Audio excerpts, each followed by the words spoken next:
दुनिया में दो तरह के पत्रकार के बीच जंग छिड़ गई है। एक पत्रकारिता कायम करने के प्रयास में है, दूसरा पब्लिक रिलेशंस के कारोबार में एक दूसरे से भिड़ चुके हैं। लेकिन इसी बीच प्रधानमंत्री मोदी के द्वारा दिए गए 73 इंटरव्यू के बीच टीवी मीडिया और पीएमओ का भेद खुल जाता है। दुनिया को भटकाने से लेकर नफरत फैलाने का आरोप कितना पत्रकार उठाता है और कितना खुद प्राइम मिनिस्टर ऑफिस, आइए जानते हैं। वीडियो के अंत तक बने रहिएगा। साथ ही देश नीति का नमस्कार स्वीकारते हुए देश नीति को सब्सक्राइब भी जरूर कर दें।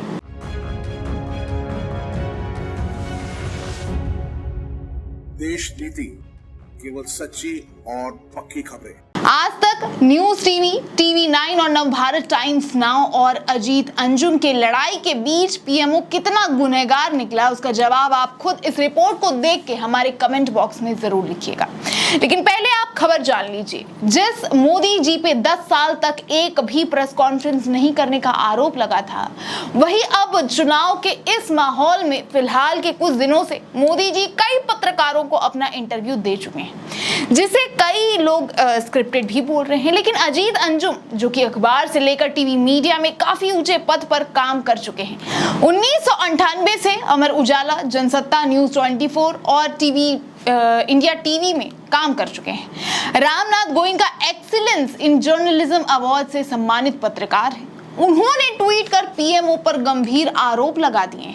आरोप कि मोदी जी के आज तक न्यूज 18, टीवी 9 और नवभारत टाइम्स नाउ को दिए गए सारे इंटरव्यू खुद पीएमओ ने एडिट किए। ना सिर्फ एडिट किए बल्कि कैमरा भी उनका था, लाइट साउंड भी उनका था, एडिटिंग भी उनकी थी, प्रोमो और टीजर भी पीएमओ से ही आया था। साथ ही उन्होंने ये तक दावा किया कि ये खबर उन्हें खुद मिली थी, जो काफी सालों से इस फील्ड में है, यानी पत्रकारिता के फील्ड में है। उन्होंने मानक गुप्ता के ट्वीट पर रीट्वीट कर लिखा था, आपने चूंकि मेरे लिखे का काउंटर किया है, इसलिए अब मेरा जवाब। मेरी जानकारी के मुताबिक पीएम आवास में हुए 4 इंटरव्यू के रिकॉर्डिंग पीएमओ के सेट्स के जरिए ही हुई थी। कैमरा भी उनका था, लाइट साउंड भी उनका था, एडिटिंग भी उनकी थी, प्रोमो और टीजर भी पीएमओ से ही आया था। सहूलियत के लिए 4 चैनलों का नाम बता रहा हूं, आज तक, न्यूज 18, टीवी 9 और नवभारत टाइम्स नाउ।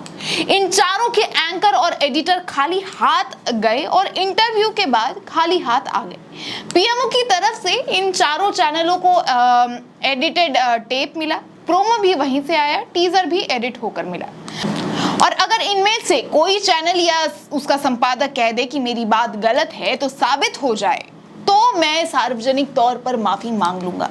अगर बात गलत हो तो कबूल करने में कोई हर्ज नहीं। मैंने पहले भी लिखा था कि पीएम आवास में होने वाले इंटरव्यू सरकारी सेटअप में हुए हैं। अपनी बात पर कायम हूं, आपने शायद पीएम आवास पर इंटरव्यू नहीं किया है, इसलिए पीएम आवास पर हुए इंटरव्यू के लिए आपकी जानकारी भी नहीं होगी। दरअसल मानक गुप्ता, उन्होंने खुद मोदी जी का इंटरव्यू लिया था और उन्होंने अजीत अंजुम के इसी कथन पे ट्वीट करते हुए पहले लिखा था, ये अफवाह कौन फैला रहा है कि प्रधानमंत्री नरेंद्र मोदी के इंटरव्यू में कैमरे भी पीएमओ के होते हैं, क्रू भी पीएमओ का होता है, सवाल भी उनके होते हैं और शूट भी पीएमओ करवाता है।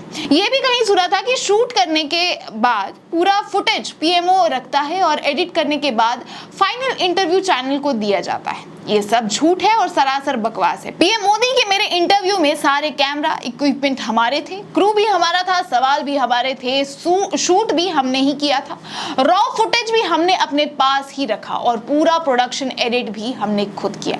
शुरू से लेकर आखिर तक एक इंडिपेंडेंट तरीके से किया गया इंटरव्यू हमने आपके सामने रखा है। एसपीजी के सख्त सिक्योरिटी प्रोटोकॉल के बावजूद एकदम स्मूथ तरीके से पूरा इंटरव्यू हुआ। अब तक इस चुनाव में ऐसे दसियों इंटरव्यू हो गए होंगे। इतने इंटरव्यू एक चुनाव में पीएम मोदी ने पहले कभी नहीं दिए। इतने इंटरव्यू तो शायद इस बार सारे बड़े विपक्षी नेताओं ने मिलकर भी नहीं दिए।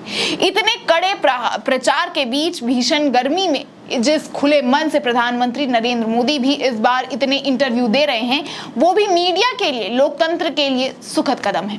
देश भर में फैली इतनी ग्रैंड एक्सरसाइज को शिमलेस तरीके से करवाने के लिए पीएमओ इंडिया की मीडिया टीम भी बधाई की पात्र है। पीएम ने इस बार अपने इंटरव्यू में मुद्दा भी शायद ही कोई छोड़ा हो। उन पर जिन मुद्दों पर चुप्पी साधने के आरोप लगे, मैंने वो सवाल भी पूछे और उन्होंने खुलकर जवाब भी दिए। और ताकि शंद रहे, इंटरव्यू में कोई टेलीप्रॉम्प्टर भी नहीं था। दोस्तों, न्यूज 18 के दो पत्रकार मानक गुप्ता और कुमार गौरव मोदी जी के साथ पीएमओ में 4 से 5 दिन पहले एक इंटरव्यू के लिए गए हुए थे। मैं आपको उसके कुछ संवाद बता देती हूँ, लेकिन उससे पहले आपको इस बात को जज करने में कोई ज्यादा तकलीफ ना हो, इसके लिए मैं आपको पब्लिक रिलेशंस और पत्रकारिता का मतलब भी समझा देती हूँ। पब्लिक रिलेशंस ऑफिसर अपने ग्राहकों की प्रतिष्ठा और छवि के प्रबंधन के लिए जिम्मेदार होता है। वो न केवल जनता के बीच अपने ग्राहकों की सकारात्मक और भरोसेमंद छवि को बढ़ावा देता है, बल्कि नियोजित अभियानों के माध्यम से उनके लिए समर्थन भी प्राप्त करता है। जबकि एक सच्चा पत्रकार या पत्रकारिता की एक बुनियादी परिभाषा समाचारों को एकत्र करना और प्रस्तुत करना। पत्रकार विभिन्न मीडिया के लिए कई अलग अलग प्रकार की सामग्री तैयार करते हैं, लेकिन उनका काम इस तथ्य से जुड़ा हुआ है कि वे सभी किसी न किसी तरह के वर्तमान घटनाओं से संबंधित गैर काल्पनिक जानकारी पर ध्यान केंद्रित करते रहें। जबकि दोस्तों, टीवी मीडिया पे मोदी सरकार में गोदी मीडिया बनने का भी आरोप लगते आया है, जैसा कि हम सभी जानते हैं। मतलब मोदी जी के पीआर का यानी पब्लिक रिलेशंस बिल्ड करने का। अब लौटते हैं खबर पे दोस्तों। मानक गुप्ता ने प्रधानमंत्री से पूछा कि 2014 में आपको यानी मोदी जी को लेकर जाना चाहता हूं, जब आप सीएम से पीएम बने थे तो पीएम मोदी ने सीएम मोदी से क्या सीखा? जिस पर मोदी जी ने जवाब देते हुए कहा कि सीएम का काम फीता काटना नहीं होता, सिर्फ वो रोजमर्रा की जिंदगी में एक पाठशाला की तरह है। जबकि आज आप कई बार मोदी जी को कई फीते काटते हुए देखते होंगे दोस्तों। जमीनी हकीकत पे उनके कई सारे कामों का डाटा उन्हें हालांकि फेल बताता है। खैर, दूसरा सवाल उनका था कि क्या मोदी जी आप खुद अपने कामों से सेटिस्फाइड हैं, जिसपे मोदी जी ने ये जिम्मा जनता को देते हुए कहा कि वो 140 करोड़ जनता के लिए काम करते हैं और ना कि खुद के सेटिस्फैक्शन के लिए। वहीं तीसरा सवाल विपक्षियों का दावा रखते हुए आया कि विकास, बेरोजगारी और महंगाई पे मोदी जी क्यों बात नहीं करते और सिर्फ हिंदू मुसलमान करते रहते हैं, जिसमें मोदी जी ने मानक गुप्ता और कुमार गौरव को ही टास्क थमाते हुए कहा कि आप बस चुनाव के मेरे सारे इंटरव्यूज को इकट्ठा कीजिए, कोलैबोरेट करके बेरोजगारी और महंगाई पर मेरी सारी बातें नोट कीजिए। जबकि उल्टा मोदी जी ने कांग्रेस पर सीधा निशाना साधते हुए कहा कि पिछले 60 सालों में इस सरकार में सबसे कम महंगाई दर है। जबकि दोस्तों, फैक्ट चेक करने पे पता चलता है कि इस सरकार ने 45 सालों का महंगाई का रिकॉर्ड तोड़ दिया है। रोजगार पे बात करते ही मोदी जी ने इंफ्रास्ट्रक्चर पे लगे मजदूरों को गिनवाना शुरू कर दिया, जबकि कुमार गौरव और मानक गुप्ता ने एक बार भी फैक्ट चेक करते हुए कोई सवाल वापस से पूछना सही नहीं समझा। वहीं कुमार गौरव ने रिपोर्टर को मिलने वाला सूत्रों से खबर पर रोक लगाने की जब बात मोदी जी से बोली, तो उन्होंने खुद मीडिया के द्वारा मोदी को देश भर में पहचाने जाने वाली बात भी की, यानी कि मीडिया की वजह से ही मोदी जी आज जाने जाते हैं, ऐसा उन्होंने कहा।